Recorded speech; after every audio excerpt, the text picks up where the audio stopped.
Кветкі асеннія, родныя, бледныя, выраслі вы, каб ураз жа і згінуць. Можа, таму душа надарваная гэтак любоўна вянок з вас сплятае. Гэтыя радкі Максіма Богдановича могуць паслужыць эпіграфам да выставы Сергея Пісарэнкі, але не толькі іх можна прачытаць між палотнаў. Мы можам разглядаць пейзажы Сергея Пісарэнкі, узгадваць пейзажную лірыку Максіма Богдановича. Яго пейзажы казачныя, і хаця там няма лесуна ці вадзяніка, ці русалкі, але мы можам вельмі лёгка уявіць яго сабе. Мы можам глядзець на дамкі, сялянскія хаткі, схаваўшыеся, і ўзгадваць паэму Максіма Богдановича ў вёсцы.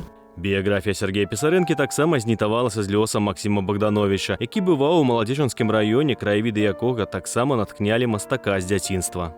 Моя бабуля і дзядуля, яны жылі недалёка ад Рокуцёўшчыны, вёска Чысць. І я даволі часта хадзіў са станцыі Красная на тую вёску, гэта 3 кілометра, а там стаіць такі вялізны камень. І на ім было напісана, хоць зерніткі засохшымі былі, ўсё ж такі жыццёвая сіла ўрадзіла і буйнаўская сіла.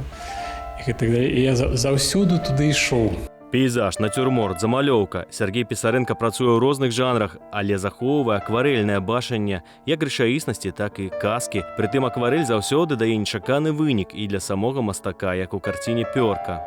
Зрабіў спачатку фон, ён зрабіўся такі нечаканы і адклаў. І гэты фон, ён чакаў мяне, можа, гады 2-3. Ну, так у майстэрні перакладаю, так туды-сюды, туды, ну, не ідзе ніяк. І раптам нешта такое, хоп, прыйшлося, і я зрабіў. У празрыстай смузе або каляровай дымцы можна ўбачыць казку на палотнах, якія падаюцца таямнічым праходам паміж марай і рэальнасцю.